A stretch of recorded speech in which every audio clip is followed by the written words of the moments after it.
Along with extra time and lower instances of unpredictable weather, there are a variety of benefits that come with fall ESN application. Learn more at smartnitrogen.com.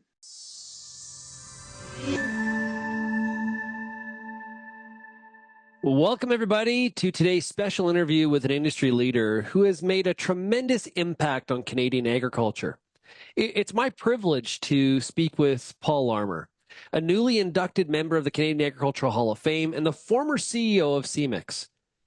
Paul has spent over 3 decades driving innovation and leadership in the dairy genetics industry, not only shaping the success of Semex, but also advancing agriculture on a global scale.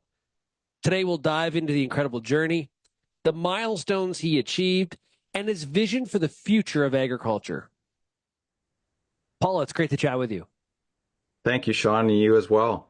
So, Paul, congratulations on the induction into the Canadian Agricultural Hall of Fame.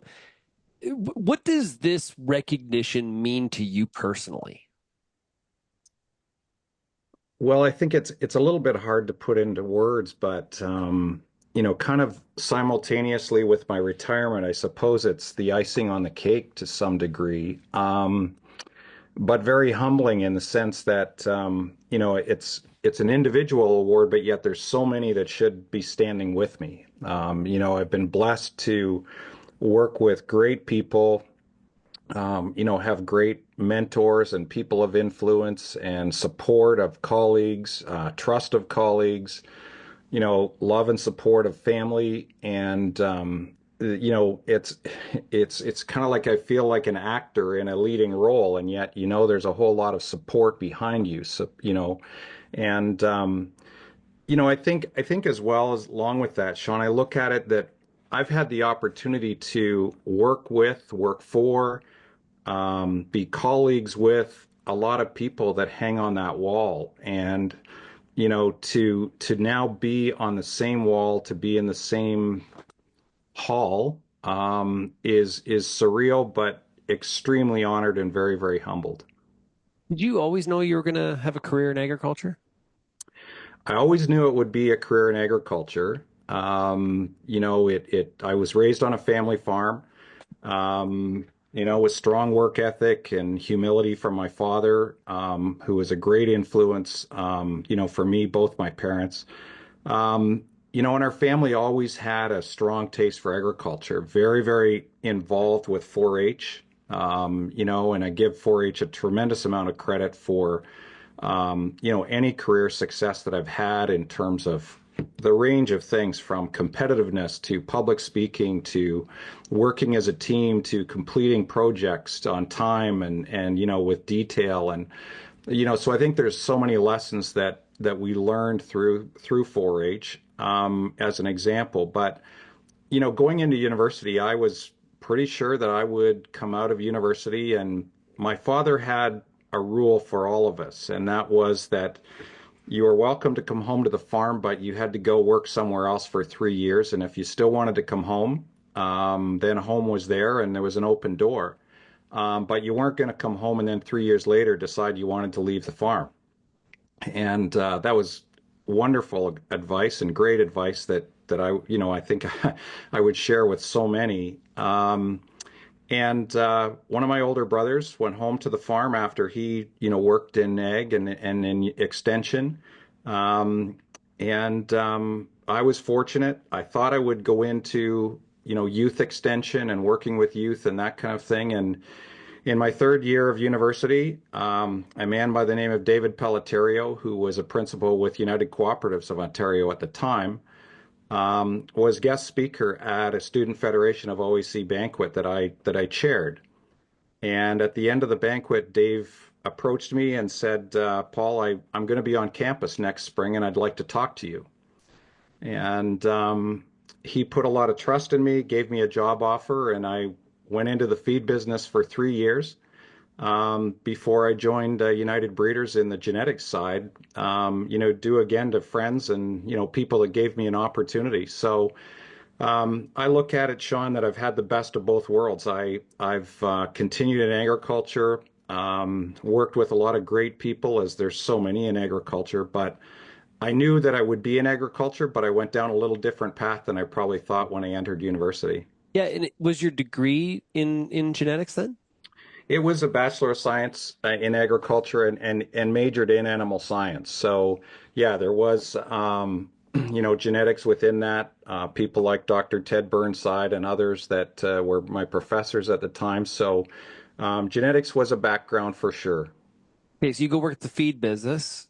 Then what? Because there's some more turns here that you haven't talked about here.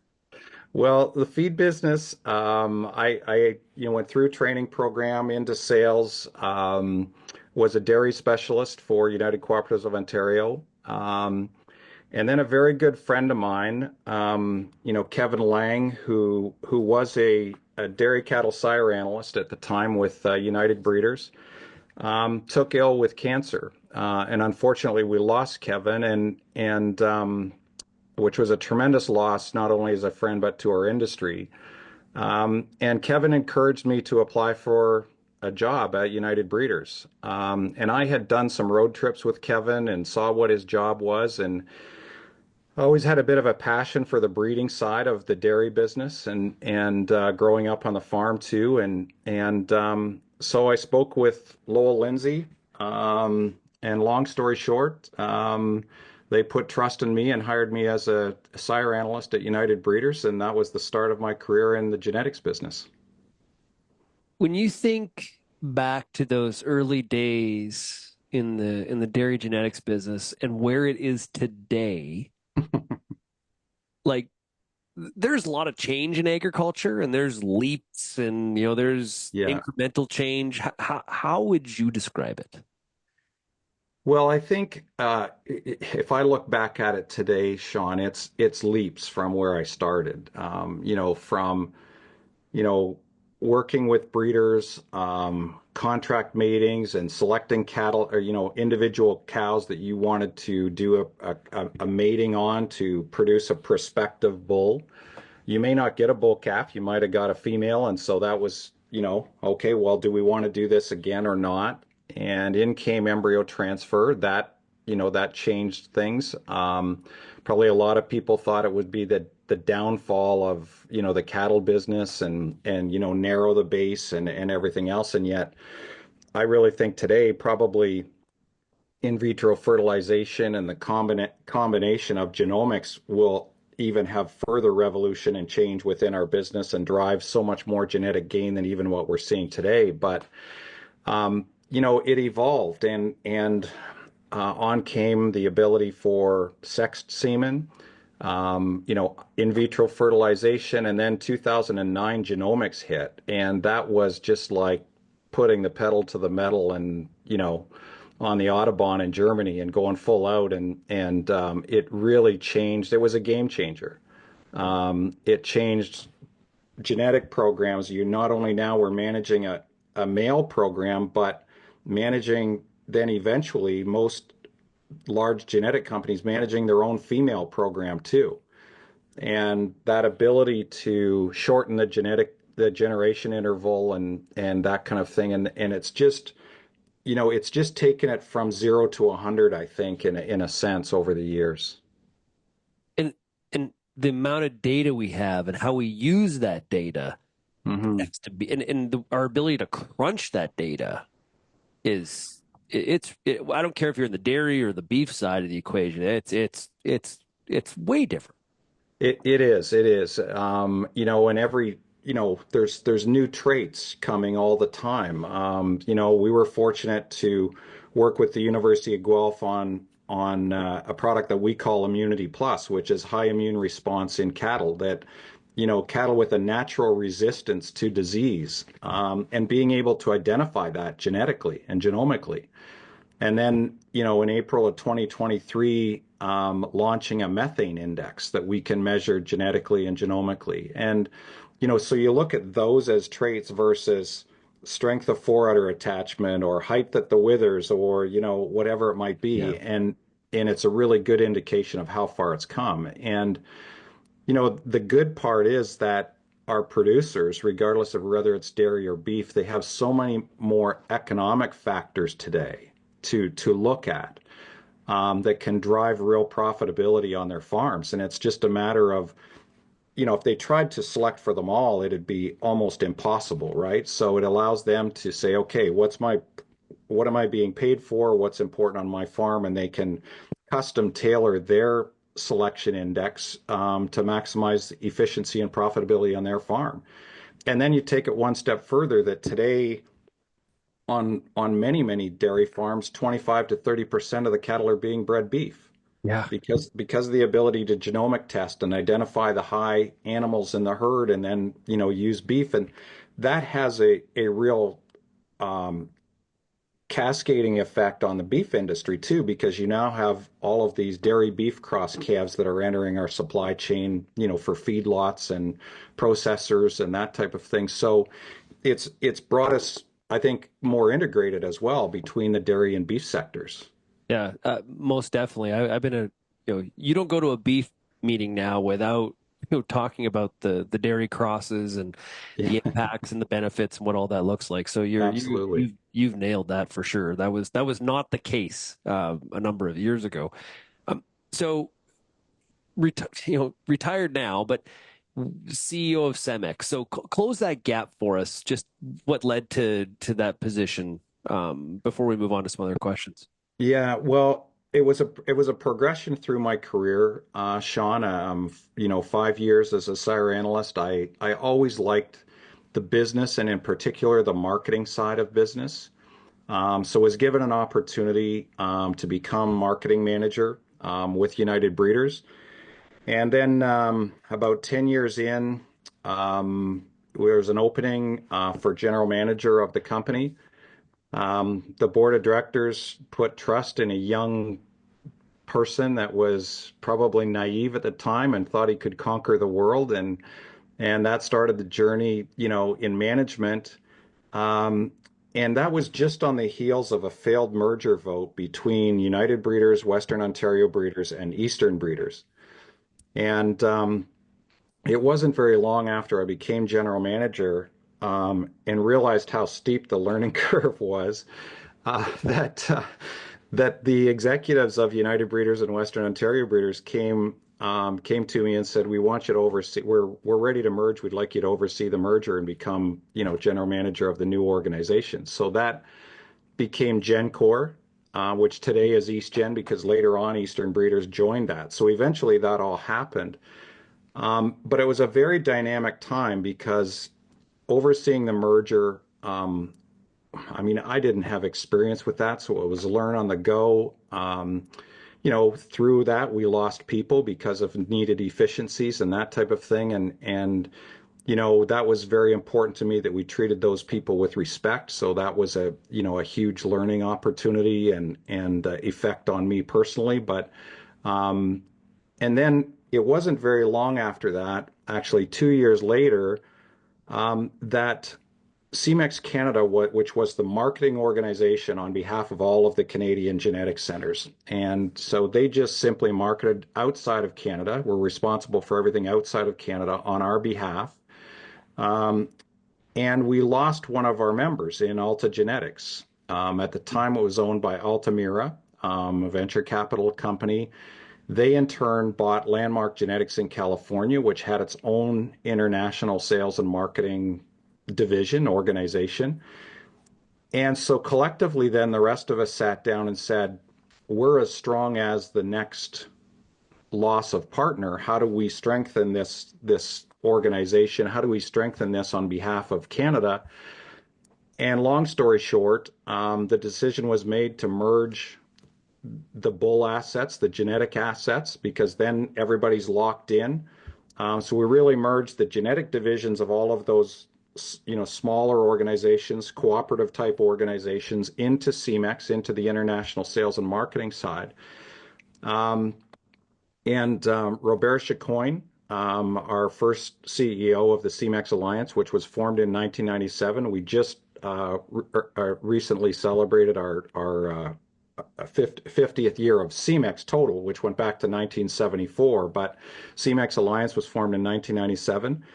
Robert asked me to move over as the international sales and marketing manager for the new entity.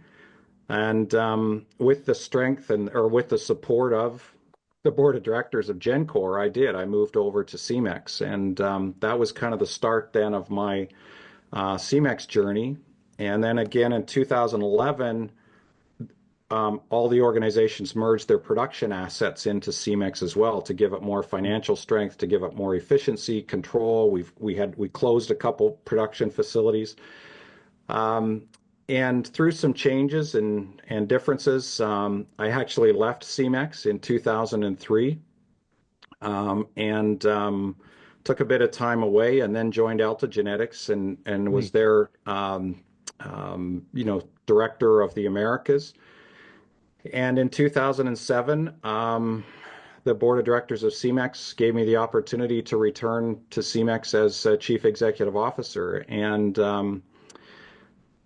it was something I didn't dream of. When you leave, you never think that you're going to get the opportunity to go back. And so I feel, very, very fortunate for that. And it wasn't because of Alta. I mean, I had tremendous support working with Case Hartmans, who was CEO, and Wine and Pond, the owner of Alta. And I actually had their encouragement to go back as chief executive officer with Cemex because they said, we need a strong Cemex in the industry. And something that was very, very important to me was that ability to go back and work on behalf of Canadian farmers. And so that was 2007.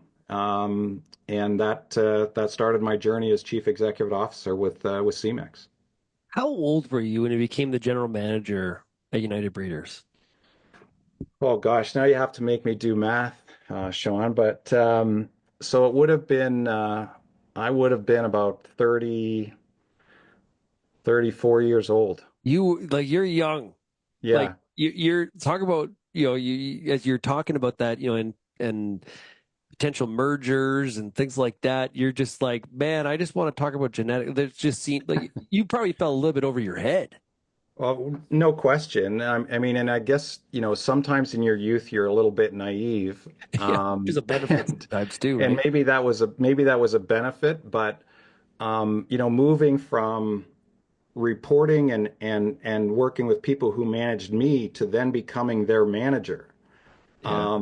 was, oh my God, how do I do this, right? And it was realizing that nobody worked for anyone. We all worked with each other.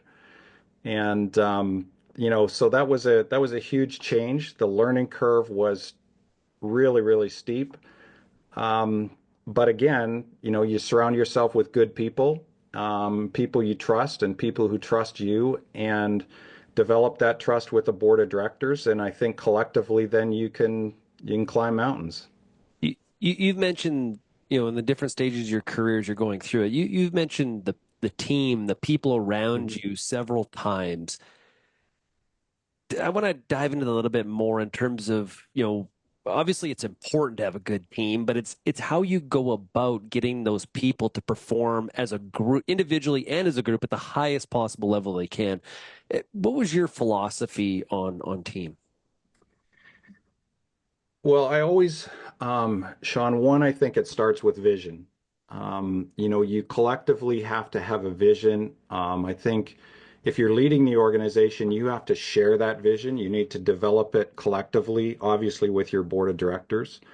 And then you need to share it so that everybody knows, okay, I'm being asked to do this. Why am I being asked to do this? Where, and that there is an end goal in mind here. And then I think it's, if I can use a sports analogy, it's sort of saying, okay, here's the field of play, here's the out of bounds, here's the rules of engagement, and then letting people play in trusting them and celebrating their success and allowing them to fail and learn from from failure. I mean, failure is the first seed of success, and we're not all going to do it perfect the first time. If I look back and there's things that I could probably make a long list of things that I wish I would have done a little bit differently as I went through my career. Yeah. But people allowed me to do that. And I think putting that trust and then supporting them in what they're doing, communicating with them, and listening to them in terms of what are their hurdles, how can we help get over that, and being a motivator too. It's sometimes you have to be the raw person, and I know that doesn't fit everybody's personality, but people need to feel that there's a reason why we're all doing this, and I think when you create that culture and you make people part of the success and you celebrate the success, and it's not your success, it's their success, it's our success, and identifying them, people want to do it again. They it becomes contagious. So being like mid 30s and general manager role, that's a challenge in itself. And Hmm. obviously you got through it and performed and did a great job as a new leader. There's another challenging thing you did as a leader in your career. It's and I don't want to, you kind of understated it, but it's going from Alta back back to Cemex, Hmm. because that can go really good where everyone's like, thank goodness Paul is back. Or it can be like, Paul left us. How dare he think that, you know what I mean? Yeah. So that could be a challenge too. So talk about that experience of going back as the CEO. Well, it was probably you know two things. One, in 2003, I was let go. I wasn't on the same page as the current management group. I understood that. I never backed down from what I believed in. And so I think then the company went through some changes, some cultural shifts, and that type of thing. So there was probably some outside management coming in. So I think, Sean, it was made easier from the standpoint of people were ready to come back to a team culture. People were ready to come back to um, not familiarity, but trust. And we developed a vision.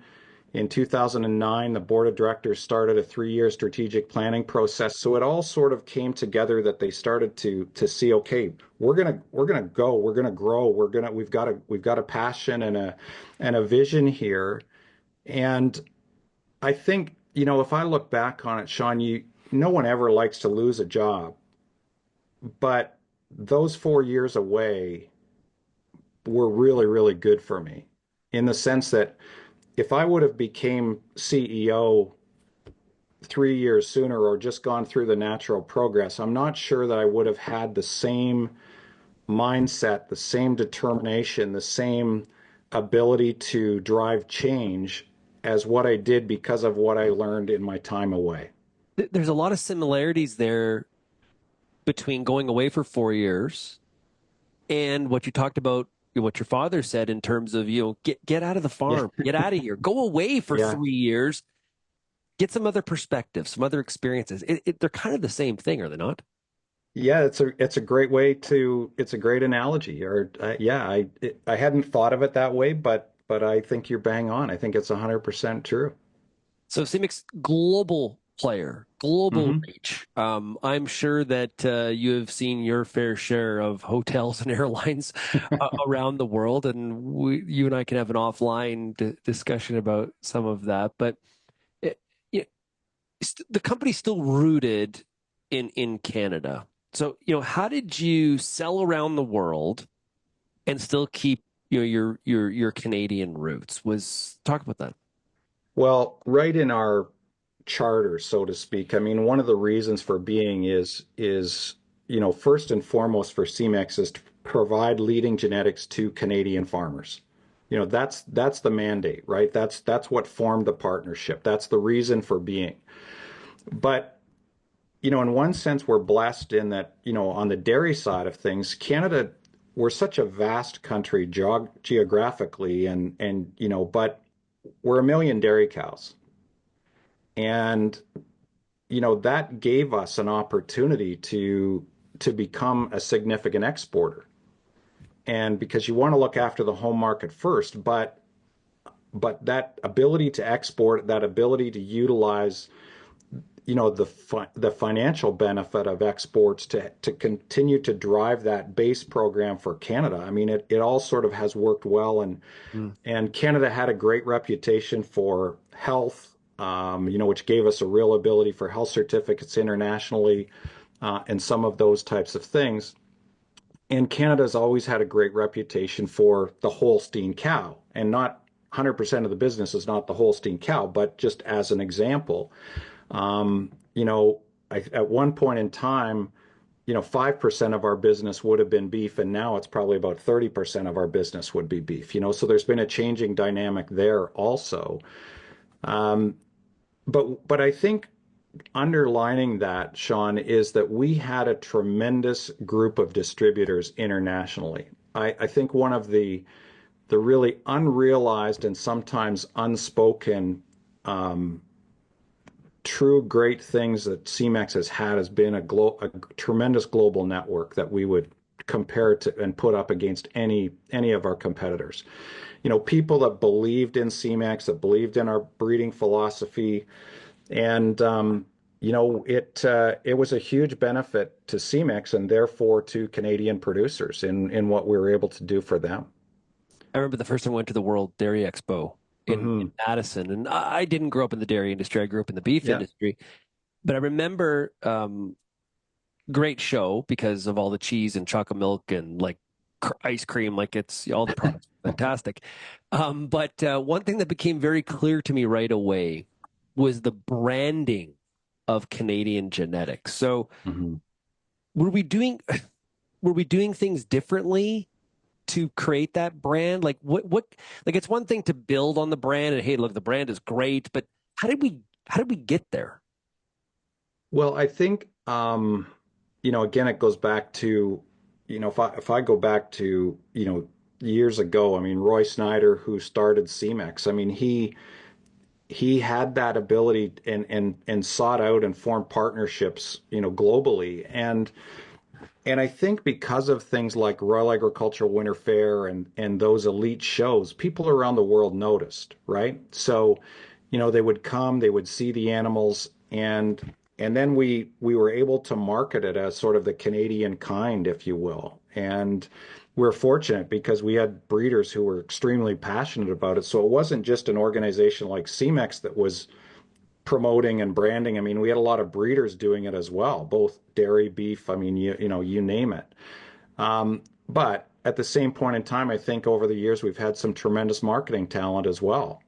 And, we had umbrella organizations at the time, like Canadian Association of Animal Breeders, that since has been wound down as times change. But we had a lot of government support too in terms of export development and some of that type of thing. So all of that collectively, I think, allowed us to have a real presence on the international stage. And I think, when we look back on it, Sean, I think for a country that has 1 million dairy cows versus somewhere like the US with 10 million dairy cows as a base, we have, and one of the things that I'm most proud of from an industry perspective is we've punched above our weight for a lot of years. And, that's something that I think we've got to keep fighting for. We've got to keep very aggressive to do that. But it's not because we're the biggest cattle country in the world. So Yeah. we have to do it better than everybody else. As you travel across the world and you're talking to customers about the genetics, I kind of envision a dairy semen sale as being very similar to, I grew up selling seed, varieties, kind of Yeah, talking characteristics and quality. Is that it's just sales? it is. I think that's a really good analogy. You've got certain lines of corn or of barley or of wheat or that type of thing, and it's no different in the cattle genetics business, beef or dairy. Certain traits, how do we compare? How does the product compare? But I think one of the other significant advances that we made was, and it was part of that strategic planning after you came back as chief executive officer, was to begin focusing also on the solution side of it. So it wasn't just being a commodity-driven business and selling a commodity at a price, but it was also things like software programs, management programs, breeding assistance programs. I mean, genomic testing now with the Elevate platform and some of those things, that it was also about the tools to utilize those genetics properly. Yeah. So, I think that's been one of the most significant changes and allowed the company and therefore Canada to grow as well. So what does the future hold for the dairy industry? Like, in particular to advancements and, just the way that we do business. What does the future hold for us?